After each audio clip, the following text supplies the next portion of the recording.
Hola, ¿qué tal? Un saludo a todos los que se conectan en este momento a esta edición especial de semana con un tema que tiene a todos los colombianos preocupados o en alerta, que es el regreso de la desertificación al país, una medida que no se veía en Colombia desde hace más de 30 años cuando sucedió en el gobierno de Ernesto Samper. Hoy estamos con un invitado muy especial, quizás uno de los mayores expertos en la relación de Estados Unidos con América Latina. Él es Ricardo Zúñiga, fue uno de los asesores principales del presidente Barack Obama en su periodo y fue subsecretario de Estado adjunto para el hemisferio occidental. Doctor Zúñiga, bienvenido a Semana. Muchas gracias, Cristina. Doctor Zúñiga, el país había estado a la expectativa de esta decisión que pues da cada año el Departamento de Estado y finalmente el escenario para Colombia pues no fue el más devastador, pero tampoco es positivo. Y yo quisiera que usted nos explicara en términos técnicos qué significa esta desertificación con waiver que nos acaba pues de imponer el gobierno de Donald Trump. Bueno, antes de todo, yo diría que sí estaba completamente previsto. Quedaba claro que la combinación de el aumento en la producción de coca proveniente desde Colombia, combinado con la mala relación política entre Colombia y Estados Unidos bajo ambas administraciones, casi quedaba seguro que iba a haber una desertificación. La verdad es que pudo haber sido bastante peor, como indicó en su pregunta, y la desertificación con waiver es casi un mensaje político, más que cualquier otra cosa, pero el mensaje político queda claro, que podría también ocurrir un fin a los waivers y un fin a cierta colaboración y cooperación que ha existido ya por décadas entre Estados Unidos y Colombia.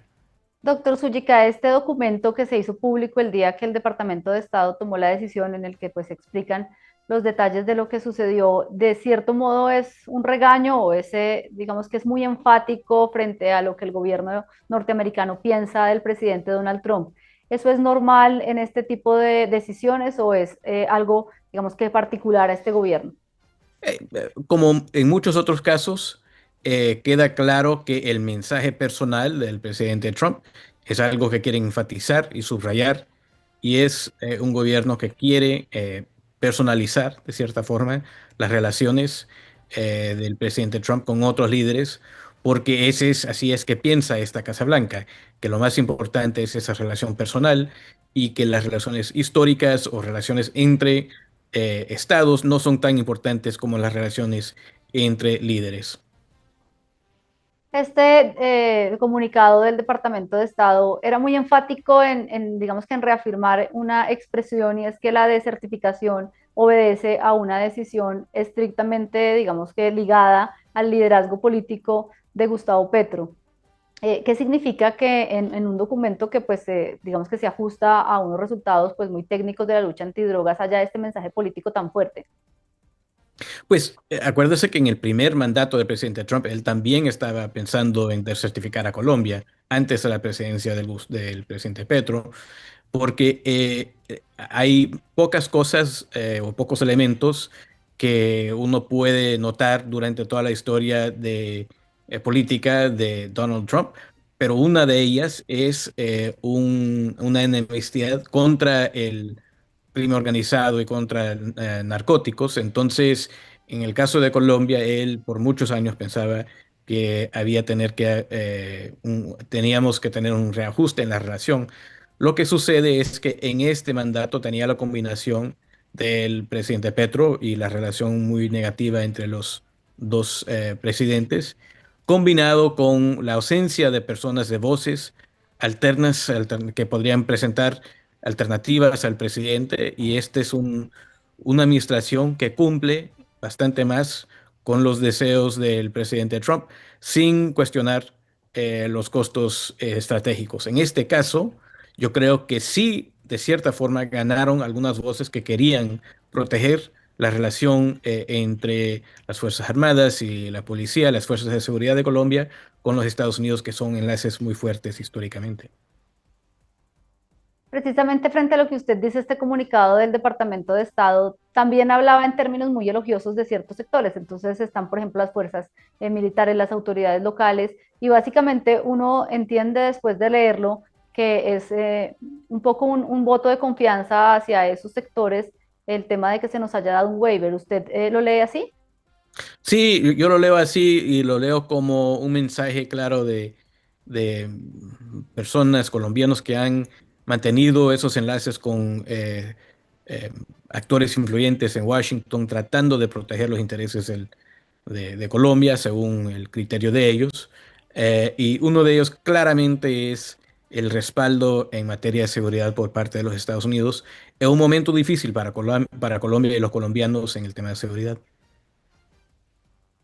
El presidente Gustavo Petro pues respondió en el mismo tono altisonante en el que se ha manejado la relación con los Estados Unidos. De hecho, no sé si usted pues haya tenido la oportunidad de, de saber, bueno, él ayer hizo una alocución presidencial en la cual hizo unas expresiones muy fuertes al gobierno de Donald Trump, expresiones del tipo, venga aquí, conversemos, su política de drogas ha fracasado, lo culpó como de la muerte de miles de jóvenes en Estados Unidos por cuenta del fentanilo y por cuenta pues de este aumento de la demanda. El hecho de que esta conversación se esté dando de este modo pone en peligro a Colombia de que pasen nuevas decisiones frente a este tema. Para mí, esta relación entre los dos presidentes, la verdad es que el marco fue establecido esa primera semana cuando el presidente Petro desafió a la Casa Blanca en la deportación de colombianos en vuelos militares. Y a final de cuentas, la versión que se entiende en Washington es que se rindió el presidente Petro en menos de 24 horas y cedió en esa relación. Con esta Casa Blanca, ese fue un mensaje muy claro y lo han absorbido de esa forma. Entonces, yo creo que no será muy llamativo una crítica por parte del presidente Petro con esta Casa Blanca. Pero claramente él, por motivos políticos y por responder digamos, al contexto de ese mensaje de Washington, también era obvio que el presidente Petro iba a responder de esta forma. ¿Tiene que ver en algo esta respuesta o esta desertificación con waiver con el hecho de que a Gustavo Petro le quede tan poco tiempo en el poder? Quizás usted cree que si esta decisión se hubiera dado en su primer año de mandato, se habría podido, digamos, pensar en una desertificación más radical. Bueno, es difícil analizar eso. Yo creo que por parte del gobierno de los Estados Unidos, las personas que tuvieron que analizar y preparar el documento para dar base a esta determinación, sin duda usaron la información que ellos tenían, de hecho los datos son muy feos y señalan y apuntan hacia una desertificación. Y entonces lo único que faltaba en este caso no eran, digamos, esos datos, esa información concreta, sino que una determinación política. Y yo creo que trataron en este caso de balancear el sentimiento y la emoción del presidente Trump que tiene hacia el presidente Petro, pero más que todo esa política de tratar de defender algún tipo de interés en la relación estratégica de largo plazo. Yo creo que a final de cuentas era casi seguro que esta administración iba a cumplir lo que el presidente Trump había querido hacer en su primer mandato. Ahora vamos a tener que ver lo que pasa en el futuro. En esta decisión, los países desertificados, digamos al lado de Colombia, son países que viven una situación humanitaria en términos de democracia y de seguridad, pues muchísimo más crítica que la que pueda vivir Colombia. Nosotros quedamos al lado de países como Afganistán, que pues claramente es un país casi fallido o un país en donde pues la arbitrariedad es demasiado grande, y al lado de Venezuela, una dictadura y un gobierno que el gobierno de los Estados Unidos califica como terrorista. ¿Usted cree que a los ojos de Donald Trump nosotros estamos, digamos que en esa categoría? Pues hay que acordarse que este es un gobierno muy diferente a gobiernos pasados de los Estados Unidos, inclusive muy diferente del primer mandato del presidente Trump, cuando todavía tenía asesores que venían de la clase profesional en materia de seguridad nacional. Ahora lo que tiene es un grupo muy fiel a él como presidente y como persona y no no se sienten anclados o que no tienen un deber de cumplir con el marco histórico de las alianzas de los Estados Unidos con otros países. Más bien, no confían en las alianzas. Entonces, lo que está viendo ahora Colombia, otros países que han tenido relaciones muy fuertes con Estados Unidos en el pasado han sentido también ese cambio, ese giro muy fuerte. No hay que olvidarse que los países de la OTAN tienen una relación muy diferente con este gobierno de los Estados Unidos que con cualquier otro. Entonces, yo no creo que este cambio y que, que Colombia aparezca en una lista de estas molesta mucho al equipo del presidente Trump. No ven al contexto de los Estados Unidos en la actualidad de la misma forma que cualquier otra administración en el pasado. Este es un nuevo capítulo que están tratando de escribir en Estados Unidos. Es un gobierno casi revolucionario del punto de vista de ellos. Están refundando las relaciones de Estados Unidos con muchos países. Entonces Colombia no está solo. Pero de nuevo, los hechos eran complicados. La producción de coca complicaba la posibilidad de cualquier otra salida en este caso, cuando fue combinado con esa relación tan difícil entre los dos líderes.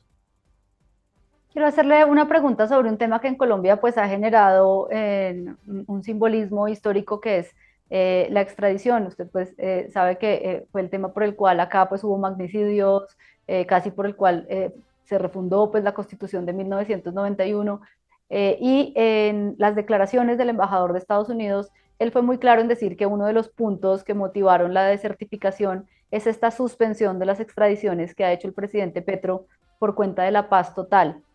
El presidente Petro, a su vez, ha dicho que él no, pues, que él no va a reanudar esas extradiciones porque son unos sacrificios que se están haciendo por estos procesos de paz. ¿Qué implicaciones va para tener para Colombia este no a enviar estos tres ciudadanos en específico a los Estados Unidos? Pues de nuevo, eso es otro factor que va a acumular por encima de otros y que hemos visto que van a empeorar la relación y causarán más tensión. Entendemos, yo creo que que eh, Colombia ha tenido esa historia y yo como ex oficial de los Estados Unidos estaba toda mi carrera de 30 años, tuvimos una relación muy positiva con Colombia y estaba en una categoría casi por sí misma, pero ha cambiado el mundo radicalmente aquí y allá. Entonces, no, esa relación de que existía hasta los últimos 8 9 10 años, eh, dudo que se vaya a recuperar pronto. Y en gran medida, esta cuestión de eh, eh, esta cuestión de las extradiciones es simbólico de la decadencia en la relación. Y de nuevo, para subrayar aquí, hay pocas cosas, hay poca consistencia en las políticas del presidente Trump, pero una de ellas es que sí le importa el combate al crimen organizado según la visión de él, y una de ellas es la necesidad de actuar contra carteles y actores involucrados en el narcotráfico más que todo, porque tienen un vínculo al mensaje doméstico de él, de estar en contra del fentanilo, que no tiene nada que ver con Colombia, pero para él vive dentro de esa misma narrativa. Doctor Zúñiga, no puedo pues dejar de preguntarle en este marco de la lucha contra el narcotráfico todo lo que está sucediendo en Venezuela y quisiera que usted nos dé una explicación de contexto de qué es lo que usted cree que que el presidente Donald Trump busca finalmente con este despliegue militar tan amplio que está haciendo en el Caribe. Yo creo que hay dos o tres objetivos que tienen allá. De nuevo, yo creo que sí es importante indicar y subrayar aquí que es una política improvisada de cierto punto, ¿no? Hay un fuerte componente doméstico. Esto es parte de él, es tratar de recuperar el apoyo de los venezolanos americanos que quedaron muy insatisfechos por la política de eh, continuar las exportaciones de petróleo de Venezuela a Estados Unidos, la importación de petróleo por parte de empresas internacionales y americanas a Estados Unidos. Entonces, en parte es un mensaje para esa comunidad. En parte también es un mensaje a Maduro, de hostilidad abierta, ¿no? De tratar de abogar o hacerle pensar que habrá una hostilidad por parte del gobierno Trump a él y que quieren un cambio del régimen allá.